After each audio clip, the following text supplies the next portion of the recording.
Hello and welcome to the We the People, the Citizen, and the Constitution Curriculum Introduction. My name is Emily Voss, and I am the Manager of National Programs for the Center for Civic Education. We produce the We the People materials, and we are so excited to have you join us as we get to know this material. We hope that you're joining us because you have recently purchased the textbooks, or you're thinking about purchasing the textbooks, and you're eager to figure out how to make the most of this really fantastic material with your students in your own classroom. So welcome, and we will get started. All right, so firstly, what is We the People? What are the big ideas?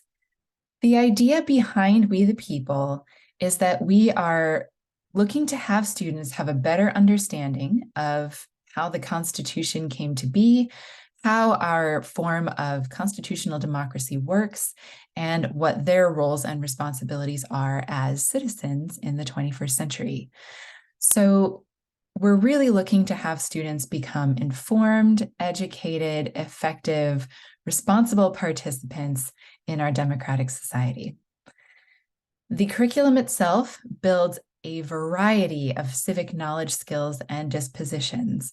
So it certainly will provide students with plenty of information about the framers, about the Constitution, about the amendments, but we're also going to be building throughout the use of this curriculum opportunities for students to do research, opportunities for students to do group work, to figure out how to form consensus with their classmates, and then also to have them understand the skills that they need to actively participate in democratic society. So the students will really get a lot out of this. Even if you just end up using a few lessons, it will be beneficial to the students no matter what. We the People is used across the country. And we love to point this out because whether you're using this for the first time or thinking about using this in your classroom, you are in excellent company. We have curriculum in all 50 states and the United States territories. And just a word about how the Center for Civic Education works in all 50 states. We create the materials for We the People, as well as its sister program, Project Citizen. And we have partner organizations in all states. And the partner organizations are typically civic education entities. They might be universities, they might be law-related education entities, but there will be a coordinator in each state who is responsible for working with teachers in that individual state to provide professional development and training and other opportunities to really enhance your own skills as an educator. So if you are not familiar with your state coordinator, you can find out who your state coordinator is at the Center for Civic Education website, which is civiced.org. And you can always email us from the website as well if you have some more specific questions. So the We the People curriculum covers a lot of ground in just a few hundred pages. So it's important for us to say at the outset that we don't ever expect teachers to use this material exclusively. Some do, but most teachers will use elements of this curriculum. They'll pick lessons, they'll pick units that relate to their scope and sequence for instruction of social studies, US history, civics, or government. So the curriculum will cover, at the beginning, the historical and philosophical foundation of our country's ideas about government. We'll cover the creation of the Constitution, so what happens in Philadelphia in 1787.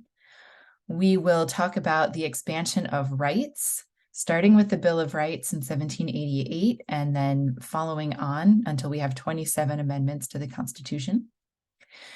We'll talk about how the national government is organized.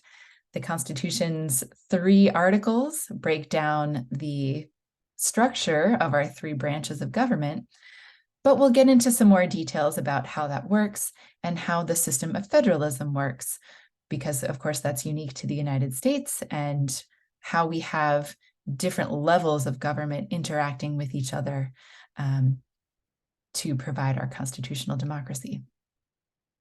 We'll also get into the meaning of the rights guaranteed in the Bill of Rights. And lastly, we will cover the roles of the citizen in American democracy in the 21st century. So certainly a lot of ground, but definitely applicable to lots of different subject areas, no matter what you teach. We'll also point out that the curriculum supports a variety of state standards and frameworks. So there are national frameworks such as Educating for American Democracy and C3. And then we also have correlations to Common Core state standards. This being said, there are also correlations specific to each state's standards. And so if it is important to you to be able to know exactly which standards you're meeting for your own state, you can find out more about those correlations on the Center for Civic Education website, which again is civiced.org. And you can also, again, email us if you need more specific information. So let's get into the curriculum. We cover basically an early elementary to high school range using this curriculum material. At the early elementary level, we have We the People, the Citizen, and Democracy. This is a much shorter introductory textbook, but it is a nice introductory element for social studies classes in those early years. We then move on to level 1, which is aligned to upper elementary, level 2, which is aligned to middle school, and level 3, which is aligned to high school. Each of those levels are just that, levels. The books themselves never say that this is an elementary book. They don't say high school book, and that's done on purpose. Each of these books covers the same material, but it's just leveled appropriately to the different reading levels of these age ranges. If you have students who are reading above grade level, or if you have students who are reading below grade level, you can very easily shift between using a level 1 and level 2 mix, or a level 2 and level 3 mix. Even within the same classroom, students will still be getting the same information. They'll just be able to read it at the reading level appropriate to them. So it's a useful thing. If you've not already purchased textbooks, they can be purchased in split sets. There are additional benefits available through the ebook edition of We the People as well. So the ebook edition lives on the Actively Learn platform, which your school may already have an account with. The Actively Learn ebook edition is usable with any device, Chromebooks, tablets, even on a phone. So no matter what devices your students are using, they can use Actively Learn.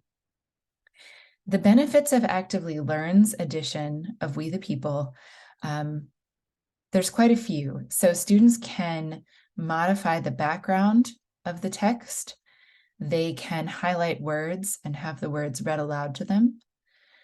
You can assign specific reading in the Actively Learn platform, and students can also translate the text into over 100 languages. We will have a Spanish language version of We the People coming out in a few months, but we have students from all over the world coming to schools in the United States, and it can be incredibly helpful for those English learners to be able to translate the text. So if you have a significant number of English learners at your school, or if you're working with students with special needs who would benefit from having the book read, this is a great option for you. As I mentioned before, the curriculum is very user-friendly. You can teach it front to back, or you can choose specific lessons as they relate to your own curriculum goals and learning outcomes. In some states, civics is a semester-long course. In some states, it's a year-long course. And no matter what situation you're in, you'll be able to use this material effectively to best serve your own needs. It's also useful to note that you don't have to teach the lessons and the units in any particular order. You can pull out what you need when you need to. All right, so very briefly, let's take a look at some of the individual textbooks. The Citizen and Democracy, this is the roughly 3rd to 5th grade level. This involves 2 units. Unit 1, what is democracy? And Unit 2, how did the United States become a democracy? So in this book, we're going to talk about what is government, why do we need government, and how do we decide what laws are fair, how do we decide who should be in charge. It is a really, really great introduction to the study of government. So great to use at the early elementary level. Level 1, this is the one that matches to generally upper elementary reading levels. There are 5 units in this text that are 24 lessons, and we'll cover the basic ideas about government that the founders would have understood. We'll cover the Philadelphia Convention. We'll cover the structure of the Constitution, what's involved in the Bill of Rights, and the responsibilities of citizens. We'll also cover the level 2 curriculum.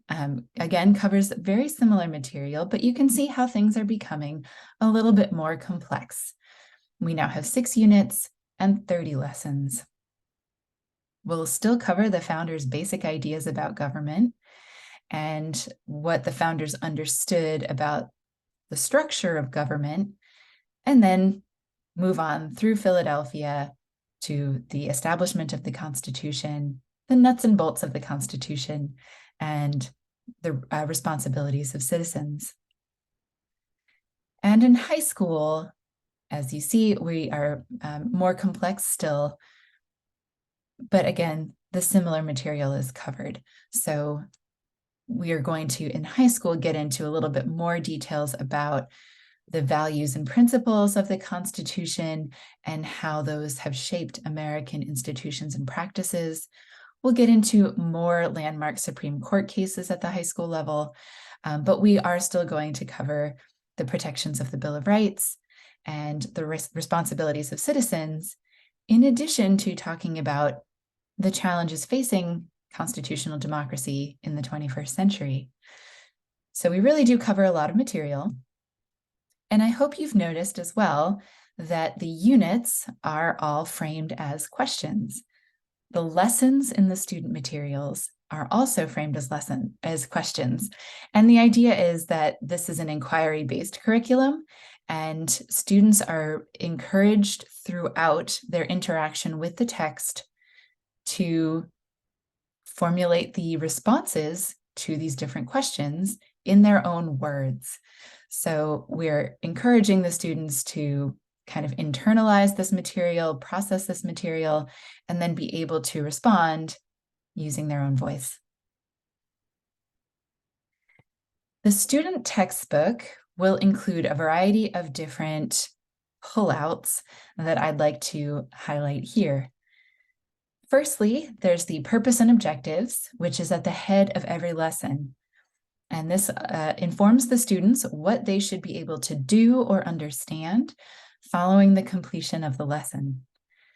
They'll also have a list of terms to understand, which are defined in the back of the book.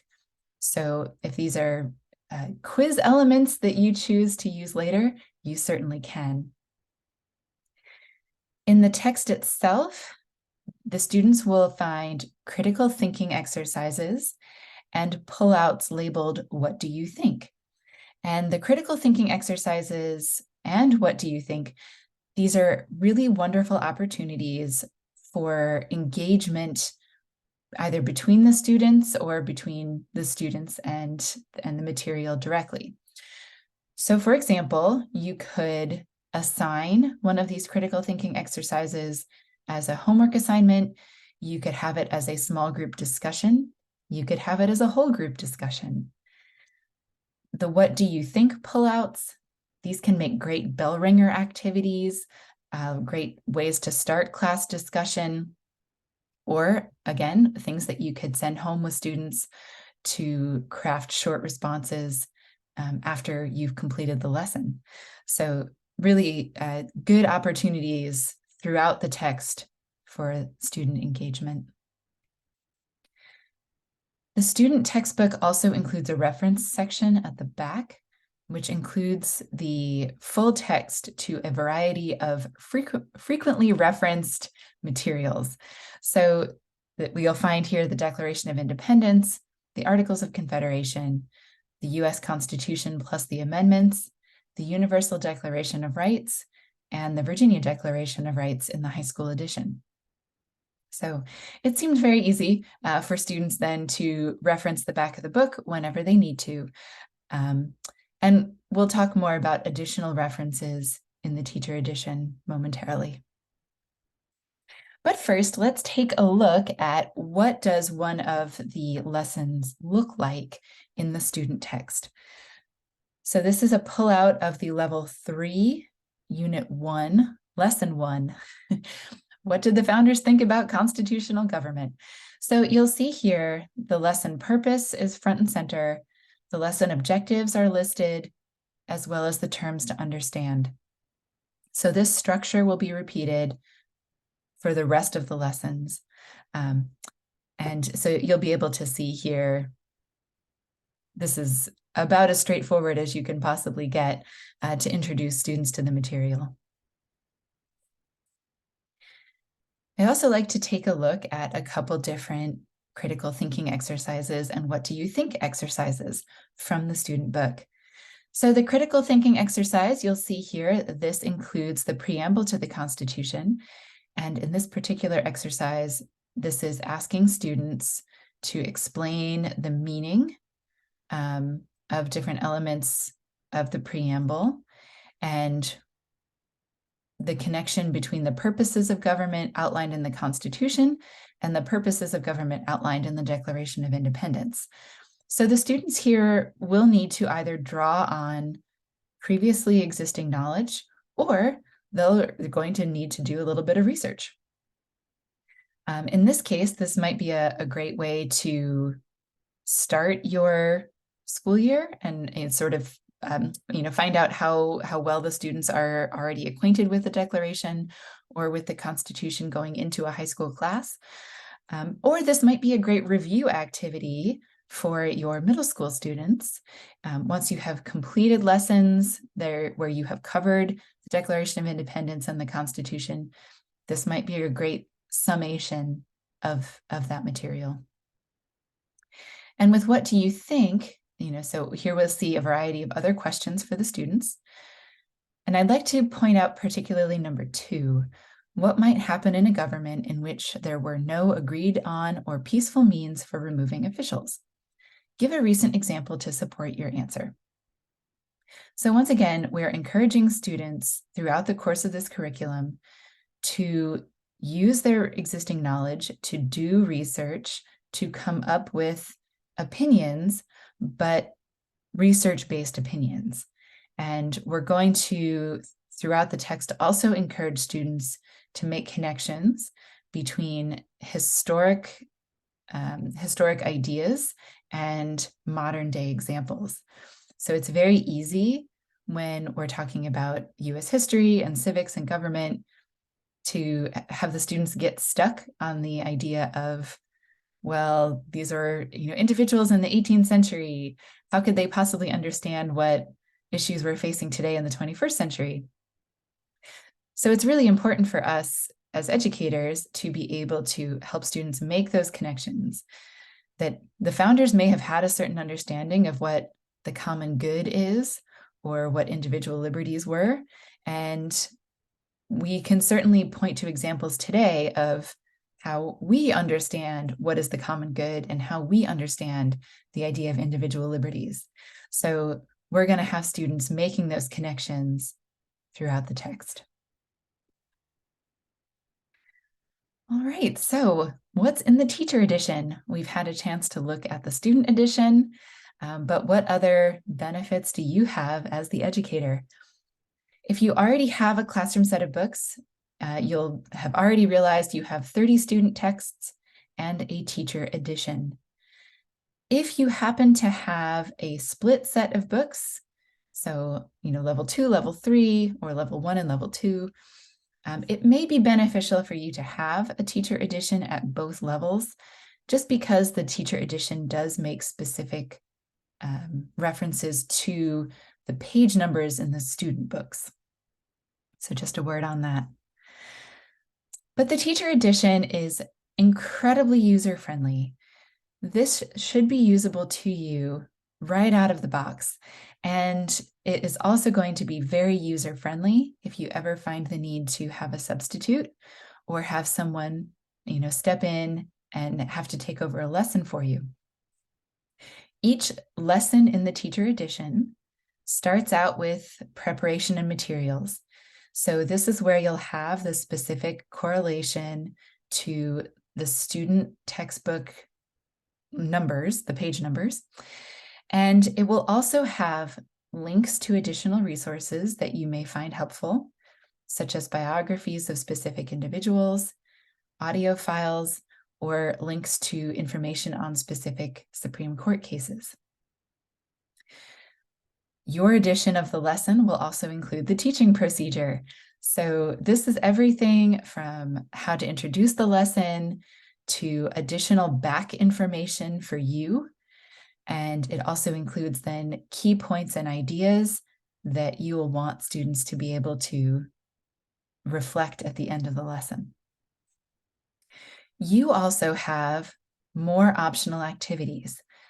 The critical thinking exercises and the what do you think questions, those are in the student text. Those are great, but there are more. So in your edition of the text, there are ideas for small group activities, whole group activities that will encourage students to, perhaps work together over the course of a couple of different school days, possibly do some research projects. But all of these are designed to reinforce and extend what the students have learned in that particular lesson. And you can adapt any of these for use during the lesson, or you can, again, assign them as out-of-class activities as well. So this is just an additional example of how you could easily pick and choose the lessons in the text that fit with whatever textbook you're using otherwise, and you can assign these activities that match with your other text as well. Finally, in the teacher edition, you'll find your own reference section, and this is additional material that you can use just to further your own background knowledge, or you can also share that information with students during the lesson. It's more context, but it can be very helpful. So we've talked about a variety of different assessment options that you can use throughout the textbook. In the student text, in the teacher text, you'll find all these reinforcement activities, extended learning activities. I also would like to point out that there is a multiple choice test available in the back of the middle school text and the high school text. And the answers to that multiple choice test are in your teacher edition. Finally, there is a project-based assessment that you could do, which is based on the idea of a simulated legislative hearing. And those are a little bit more involved, and we'll be describing what that is and how to set that up in our next video.